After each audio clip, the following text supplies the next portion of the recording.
এটা বকফুল। বকফুলের বড়া কে কে খেয়েছো জানাবে আমাকে।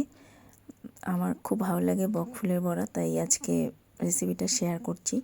বকফুলগুলোকে ভেতর থেকে শীটটাকে বাদ দিয়ে দিতে হবে, আর সবুজ যে অংশগুলো ওগুলোকে কেটে বাদ দিয়ে ভালো করে ধুয়ে একটু হালকা নুন দিয়ে এটাকে হালকা নুন দিতে হবে।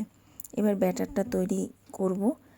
তার জন্য লাগবে চালের গুঁড়ো, বেসন, হলুদ, একটু নুন, স্বাদ মতো নুন, আর হচ্ছে একটু স্বাদ মতো একটু মিষ্টি।